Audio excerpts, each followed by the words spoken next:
মুহূৰ্তৰ এটা আটাইতকৈ গুৰুত্বপূৰ্ণ খবৰ ৰকিবুল হুছেইনৰ আক্ৰমণৰ সন্দৰ্ভত উত্তাল হৈছে সদন আক্ৰমণৰ তদন্ত বিচাৰি প্ৰতিবাদ কৰিছে কংগ্ৰেছ আৰু ঘটনাক লৈ এতিয়া বাক বিতণ্ডাত লিপ্ত হৈছে বিধায়ক অখিল গগৈ আৰু মন্ত্ৰী পীযুষ হাজৰিকা ৰকিবুল হুছেইনৰ ঘটনাত আপুনি জড়িত হৈ আছে নেকি বুলি প্ৰশ্ন কৰিছে অখিল গগৈয়ে আৰু তাৰ পাছতে এটি ক্ৰিয়া প্ৰতিক্ৰিয়া অব্যাহত আছে উত্তপ্ত হৈ পৰা দেখিবলৈ পোৱা গৈছে সদন আৰু কংগ্ৰেছে বিৰোধী এতিয়া সদন ত্যাগ কৰাৰ খবৰ আহিছে আমি সবিস্তাৰে খবৰটো লৈ অহাৰ চেষ্টা কৰিম এই মুহূৰ্তে আটাইতকৈ ডাঙৰ খবৰ জনাবলৈ চেষ্টা কৰিছোঁ ৰকিবুল হুছেইনৰ আক্ৰমণৰ সন্দৰ্ভত উত্তাল হৈছে সদনৰ মজিয়াত উত্তপ্ত পৰিৱেশে বিৰাজ কৰিছে আক্ৰমণৰ তদন্ত বিচাৰি প্ৰতিবাদ কৰিছে কংগ্ৰেছে সদন চলি থকাৰ মাজতেই প্ৰতিবাদত নামিছে কংগ্ৰেছৰ বিধায়ক আৰু ঘটনাক লৈ ৰকিবুল হুছেইনক আক্ৰমণ কৰাৰ ঘটনাক লৈ বাক বিতণ্ডাত লিপ্ত হৈছে বিধায়ক অখিল গগৈ আৰু মন্ত্ৰী পীযুষ হাজৰিকা আৰু অখিল গগৈ ৰকিবুল হুছেইনৰ ঘটনাক লৈ প্ৰশ্ন কৰিছে ৰকিবুল হুছেইনৰ ঘটনাত আপুনি জড়িত আছে নেকি এই প্ৰশ্ন কৰিছে পীযুষ হাজৰিকাক আৰু আপোনালোকে মানুহ লগাই আক্ৰমণ কৰিছে ৰকিবুল হুছেইনক এনেদৰে পুনৰবাৰ সদনত সৰব হৈছে বিধায়ক অখিল গগৈ আৰু ঘটনাক লৈ গ্ৰেপ্তাৰ হ'ব লাগে OC আৰু SP জড়িত থকাৰ অভিযোগ উত্থাপন কৰিছিল সাংসদগৰাকীয়ে আৰু তাৰ পাছতে গ্ৰেপ্তাৰৰ দাবী উত্থাপন কৰিছে আচল দোষীক এতিয়াও গ্ৰেপ্তাৰ কৰিব পৰা নাই আৰক্ষীয়ে আৰু ৰকিবুল হুছেইনক আক্ৰমণ কৰাৰ ঘটনাক লৈ এতিয়া উত্তপ্ত হৈ পৰিছে সদন পুনৰবাৰ উল্লেখ কৰিছোঁ আজিৰ দিনটোত সদন চলি আছে আৰু সদনৰ মজিয়াত এনেদৰে এতিয়া উত্তপ্ত পৰিৱেশে বিৰাজ কৰিছে আক্ৰমণৰ তদন্ত বিচাৰি এতিয়া প্ৰতিবাদ কৰিছে কংগ্ৰেছে আৰু ঘটনাক লৈ বাক বিতণ্ডাত লিপ্ত হৈছে বিধায়ক অখিল গগৈ বিৰোধী বিধায়ক ৰাইজৰ দলৰ সভাপতি অখিল গগৈ এতিয়া সৰব হোৱা পৰিলক্ষিত হৈছে ৰকিবুল হুছেইনৰ ঘটনাত আপুনি জড়িত আছে নেকি বুলি প্ৰশ্ন কৰিছে এতিয়া মন্ত্ৰী পীযুষ হাজৰিকাক বিধায়ক অখিল গগৈয়ে আৰু লগতে অভিযোগ উত্থাপন কৰিছে আপোনালোকে মানুহ লগাই আক্ৰমণ কৰিছে ৰকিবুল হুছেইনক আৰু ঘটনাক লৈ গ্ৰেপ্তাৰ হ'ব লাগে OC আৰু SP নগাঁৱৰ OC আৰু SP যেটো ৰূপহী হাতত এই ঘটনা সংঘটিত হৈছিল য'ত আৰক্ষী জড়িত হৈ আছে আৰক্ষীৰ ছত্ৰছায়াতে এই ঘটনা সংঘটিত হৈছিল এগৰাকী জনপ্ৰতিনিধি সাংসদ ৰকিবুল হুছেইনক আক্ৰমণ কৰা হ'ল বুলি গুৰুতৰ অভিযোগ উত্থাপন কৰিছিল ৰকিবুল হুছেইনে আৰু এই সমগ্ৰ বিষয়টোক লৈ বৰ্তমানো সদনৰ মজিয়াত উত্তপ্ত পৰিৱেশে বিৰাজ কৰা দেখিবলৈ পোৱা গৈছে আক্ৰমণৰ তদন্ত বিচাৰি এতিয়া প্ৰতিবাদ কৰিছে কংগ্ৰেছে সদনৰ মজিয়াতে সাব্যস্ত কৰিছে প্ৰতিবাদী কাৰ্যসূচী আৰু পৰৱৰ্তী পৰ্যায়ত সদন ত্যাগ কৰিছে বিৰোধী বিধায়কে দৃশ্যাংশ আমি দেখুৱাৰ চেষ্টা কৰিম কেনেদৰে বাক বিতণ্ডাত লিপ্ত হৈছে সদনৰ মজিয়াৰ দৃশ্যাংশ আমাৰ হাতত আহি পৰিছে এই দৃশ্যাংশ উইথ ইমেজ দেখুৱাম মন্ত্ৰী পীযুষ হাজৰিকা আৰু বিধায়ক অখিল গগৈ মাজত কেনেধৰণৰ বাক বিতণ্ডা হৈছে কেনেদৰে বাক বিতণ্ডাত লিপ্ত হৈছে দুয়োগৰাকী জননেতা বা এই মন্ত্ৰী আৰু বিধায়ক আমি সেই দৃশ্যাংশ দেখুৱাৰ চেষ্টা কৰিছোঁ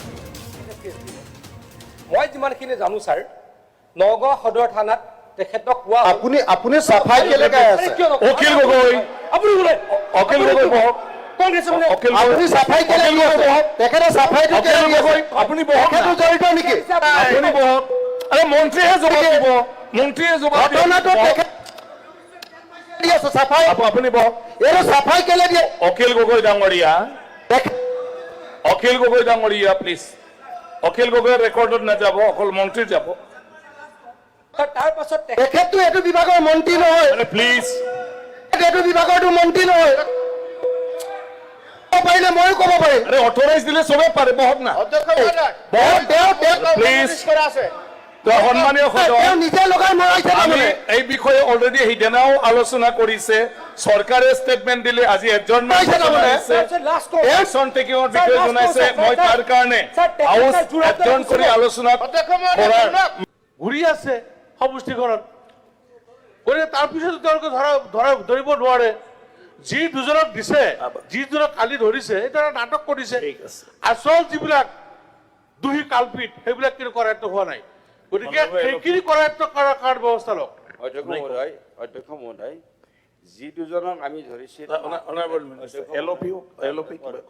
তেখেতৰ কথাটো কৈ লওক যি দুজনক আমি ধৰিছোঁ এইটো নাটক নহয় এইটো তেখেতৰ এজাহাৰৰ ভিত্তিত দিয়া SP আৰু OC আপোনালোকে এৰেষ্ট কৰক OC আৰু SP এৰেষ্ট কৰক কথা নহয় আৰু প্ৰত্যেকজন হেৰিয়াছ নহয় আপোনালোকে নাটক বন্ধ কৰক আপোনালোকে নিজে লগাই মৰাইছে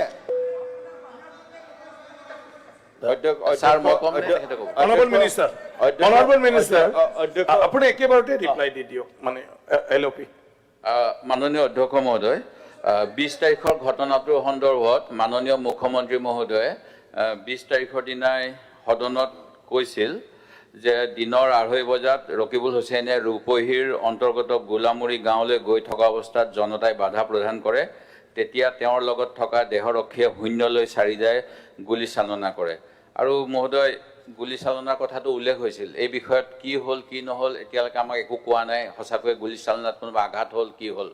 দ্বিতীয়তে মহোদয়, FIR এখন দিয়া হৈছিল 21 তাৰিখে নগাঁও পুলিচ ষ্টেচনত। তাত কোৱা হৈছিল যে এখন ৰকিবুল হুছেইনে নিজে দিছিলে, I call the officer in charge of Rupaihat police station, mobile 9435152338 several times for adequate security arrangement, but he willfully and deliberately misguided. 24 ঘণ্টা পিছত তেওঁ এজাহাৰখন দিছে আৰু মেডিকেলত তেখেতে প্ৰায় 30 ঘণ্টা পিছত কৰিছে। এইবোৰ কথা বাদ দিয়ক, এজন সাংসদক দিনৰ পোহৰত আক্ৰমণ কৰিছে, এজন সাংসদক দিনৰ পোহৰত আক্ৰমণ কৰিছে ছাৰ। না আপুনি বহক না, নোটিছ দিয়া মানুহ অখিল গগৈ ডাঙৰীয়া।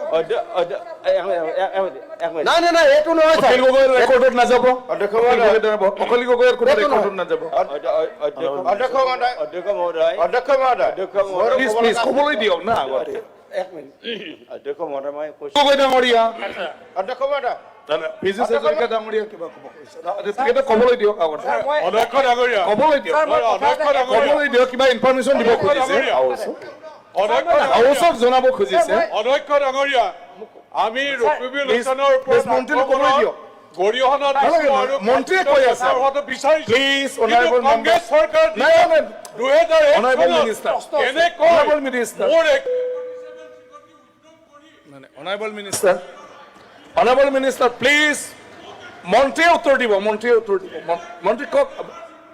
অনাৰেবল মিনিষ্টাৰ, মাইক লৈ লওক, মাইক লৈ লওক প্লিজ। এই আউট মেটাৰটো অহা নাই আজি, ৰকিবুল হুছেইনৰ মেটাৰটো আহিছে। প্লিজ ছাৰ মই এড কৰিব খুজিছোঁ, মই উত্তৰ দিব খোজা নাই। প্লিজ, আমাৰ 0 আৱাৰ আছে, এনেকুৱা হৈ থাকিলে 0 আৱাৰ চব গুচি যাব টাইমটো। ছাৰ মই ছাৰ কথা এটা এড কৰিব খুজিছোঁ। Please honourable member, honourable member, minister কৈ আছে, মিনিষ্টাৰে কৈ আছে, কি হ'ল অনাৰেবল মিনিষ্টাৰ কৈ আছে, প্লিজ। আকৌ হাত মিল হৈ যাব ভিতৰত। মই কথা এটা মাত্ৰ এড কৰিব খুজিছোঁ, মই উত্তৰ দিব খোজা নাই। উত্তৰ মাননীয় পাৰ্লিয়ামেণ্টাৰী এফেয়াৰ্ছ ডিপাৰ্টমেণ্টৰ মন্ত্ৰী ডাঙৰীয়াই দিছে। ছাৰ তেখেত এই গোটেই কেছটোত চিৰিয়াছ নাছিলে। ছাৰ গোটেই ঘটনাটো হৈছিলে ৰূপহী থানাত। ৰূপহী থানাৰ পৰা নগাঁৱলৈ ঘূৰি আহিলে, 24 ঘণ্টাৰ পাছত নগাঁও সদৰ থানাত তেখেতে কেছ দিলে। মই যিমানখিনি জানো ছাৰ, নগাঁও সদৰ থানাত তেখেতক কোৱা আপুনি চাফাই কেলে গাই আছে? অখিল গগৈ, আপুনি বোলে অখিল গগৈ বহক, কংগ্ৰেছে মানে অখিল আপুনি চাফাই কেলে দি আছে? তেখেতে চাফাইটো কেলে দি আছে? আপুনি বহক, তেখেতো জড়িত নেকি? আপুনি বহক। আৰে মন্ত্ৰীয়ে জবাব দিব, মন্ত্ৰীয়ে জবাব দিব। ঘটনাটো তেখেত দি আছে চাফাই, আপুনি বহক। এইটো চাফাই কেলে দিয়ে? অখিল গগৈ ডাঙৰীয়া, তেখেত অখিল গগৈ ডাঙৰীয়া, প্লিজ। অখিল গগৈৰ ৰেকৰ্ডত নাযাব, অকল মন্ত্ৰীৰ যাব। তাৰ পাছত তেখেতটো এইটো বিভাগৰ মন্ত্ৰী নহয়, প্লিজ এইটো বিভাগৰটো মন্ত্ৰী নহয়। ক'ব পাৰিলে ময়ো ক'ব পাৰিম। আৰে অথৰাইজ দিলে চবে পাৰে, বহক না। অধ্যক্ষ মহোদয় প্লিজ কৰা আছে। সন্মানীয় সদস্য, তেওঁ নিজে লগাই মৰাইছে আমি তাৰমানে। এই বিষয়ে অলৰেডি সিদিনাও আলোচনা কৰিছে। চৰকাৰে ষ্টেটমেণ্ট দিলে, আজি এডজৰ্ণমেণ্ট একশ্যন টেকিঙৰ বিষয়ে জনাইছে। মই তাৰ কাৰণে হাউচ এডজৰ্ণ কৰি আলোচনা কৰাৰ মানে কিবাটো আজি দিব নোৱাৰো, কাৰণ আমাৰ ৰুল 50ৰ ডিছকাশ্যন আছে। সেইকাৰণে সভাস্থগিত প্ৰস্তাৱৰ জাননীখন আগ্ৰহ কৰা হৈছে। ছাৰ